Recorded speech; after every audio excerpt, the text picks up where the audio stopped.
for Euro 2004. The long wait is over and everybody's ready.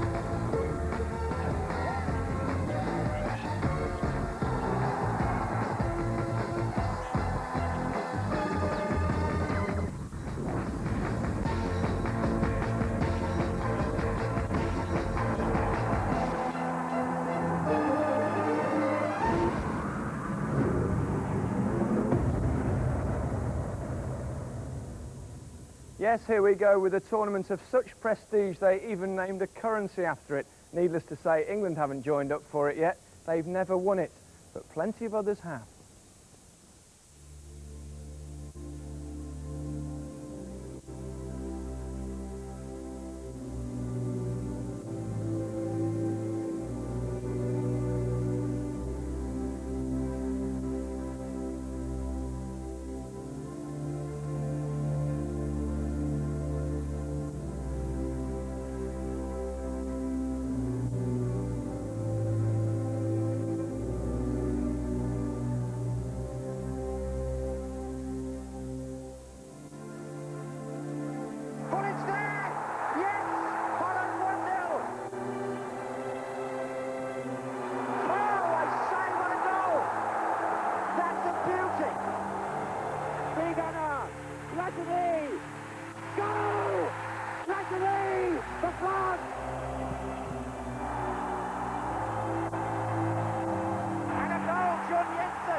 Turned and shot. Oh, and Kumar, and it's gone in.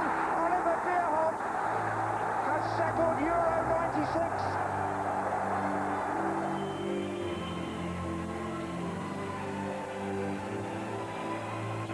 And he scores! France are in the final.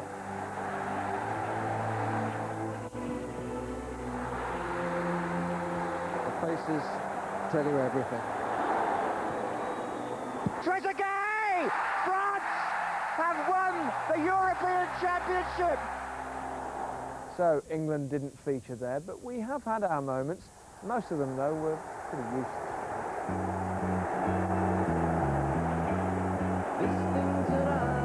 He's given the penalty. Oh no! Life being called a nervous wreck and working up another sweat. Brolin, brilliant goal. There's nothing I can do.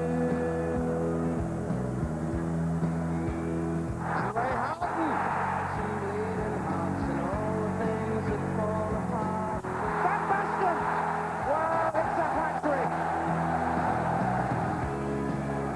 I don't keep my secrets there.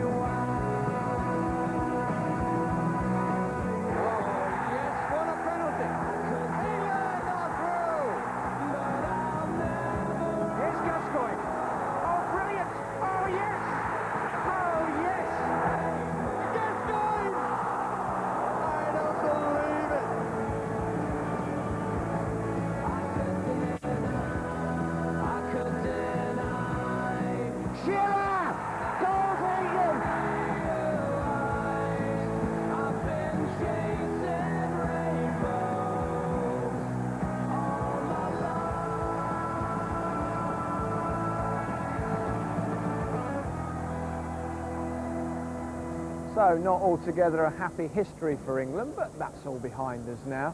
There does, though, appear to be a little more optimism this time around. England have got their own superstars. Mind you, they're in good company.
So plenty to look forward to over the next 3 weeks, and it all starts here today in Porto, home of course to the Champions League winners.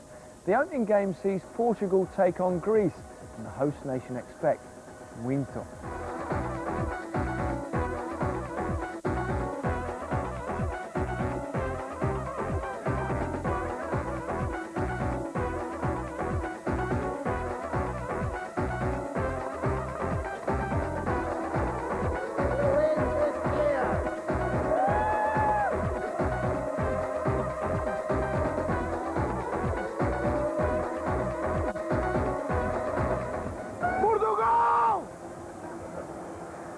So here we are in the Dragao Stadium. The sun is shining, the flags are at the ready, and no doubt you've got the llamas in the fridge. It's won it in 1984.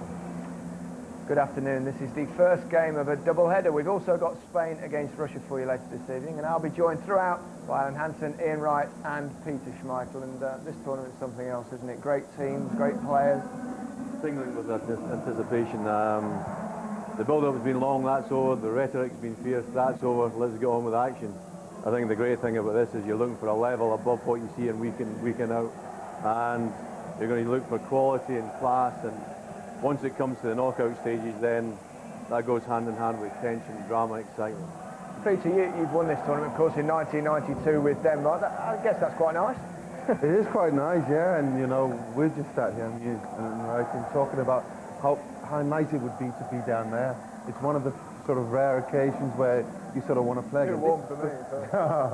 It's really warm in here as well. I'd rather be there, but you know, it's just such a great tournament to play. And since '92, they've built it up to 16 teams, so the quality is so much better now. And you know, I'm really looking forward to it. Ian, the stadium's been full for a couple of hours now. It has. The Portuguese fans are obviously very, very excited about it and very enthused about it, but they've been really good, you know, the noise and that's been great. And you know, it's really great, like, for the Portuguese boys when they came out, they got a massive, obvious reception in that, because, like, if they can do like we did in '96 and get them behind it right from the off, it's just, like, can be such a great tournament for them. I really do fancy Portugal. Not just for the Portuguese, I mean, there's only Belgium of all the host nations that haven't reached at least the semi-final. Can they realise that? Well, they've got some great players at the time. I mean, they've got 5 in the squad that, from Porto that won the Champions League. I mean, if you look at the lineup here, you look at the number 10, Rui Costa, keeping out Deco, who was absolutely magnificent in the Champions League for Porto. So you would say they've got strength and depth. I mean, if you look, I think the weakness is defensively. I think Couto, the number 5, is a bit long. The 2 lacks a bit of pace, and you can get after him. But the 2 home players in front are absolutely magnificent as well. So, you know, they've got tremendous players. Peter, you played in Portugal for a couple of years. What's the feeling like here? Do they think they can do it? Well, I think all the time, since they sort of handled the hostship for the championship, they sort of, we can do it. This is like a golden age of footballers. This is the last chance they have to go and win a trophy. But since Porto won the Champions League, it's just gone wild in Portugal. They do expect Portugal to win, and they'll be under enormous pressure here, and it's going to make it very difficult. And another thing about that is, if it doesn't go their way, the fans will turn on them, and it's going to be even more difficult. Luis Figo, Ian, the star man obviously for the Portuguese side. It's pretty Pretty decent record he's got. Yeah, he's not bad, is he? Can do a bit. 104 caps, 31 goals, but it's what he does for the rest of his team. He's one of those players, obviously, who's going to just lift them. If he's playing well, the whole team will play well, and people are like, look at his skills, look. Just fantastic, look. Mugged him off. You know, it's just brilliant skills. And this is the kind of thing you can do for people like Paoletta, who I think can end up the top scorer in the competition. He's one of the best goal poachers about, and with Figo feeding him, I think he's got more than a great chance of being the Golden Boot winner. Well, he has got that attribute. He is a really, really good player when he's playing at his best. This is a good thing with him. I think he was a better player 4 years ago than he is now. I certainly agree. I agree with that. I ain't so sure about him. This is the guy, though, Paoletta. Figo, in the last couple of years, I don't think he's produced as well as he did 4 years ago. The cross is not really coming in, and you know, he hasn't scored that many goals. And now I've said this, he's probably going to get scored 2 goals today. But that guy there, Paoletta, he's the one for me. Without without him, I wouldn't leave Portugal with a fair chance. But he can score, and he has scored a lot of goals for Portugal. Alan, you talked about the fact that Rui Costa's in for Deco. I mean, Figo didn't want Deco in anyway. He said he's brilliant. He's sticking to team. Again, you go back to Euro 2000. This player was absolutely magnificent, and you know, he went to Japan 2002. Wasn't great. I just cannot believe they're starting with him in front of Deco. I mean, watching Deco for Porto in the Champions League all season, absolutely magnificent player. He's been promising for years and years, Rui. You know the skills, he's unquestionable the skill the guy's got.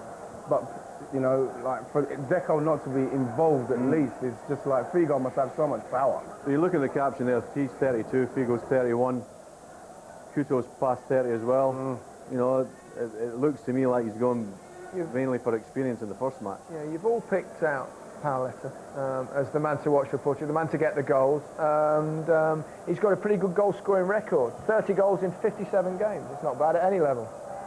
That's magnificent, that. And as I said before, he's the only one who really scores goals for Portugal. They've got Nuno Gomes on the bench.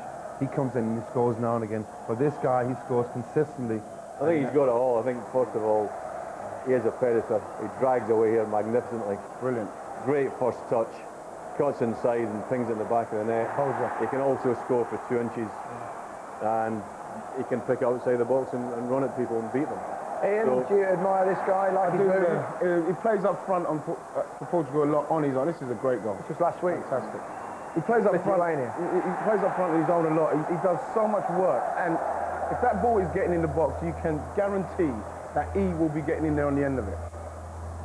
He's a great poacher. But he's also great poacher. Yeah, quick word on, we mustn't ignore them totally, quick word on the Greeks. I mean, last time they won a major tournament, I think they beat the Persians. Any chance whatsoever? Well, in qualification, they lost the first 2 matches and then won the next 6, beating Spain in Spain, so that would tell its own story. They've got a chance. OK, right, coming up shortly, Portugal against Greece, and at the half-time I'll be talking to David Beckham, but first, the opening ceremony of Euro 2004. Don't worry, I'm told it won't take long. Talking you through it, our commentators Mark Lawrenson and Barry Davis.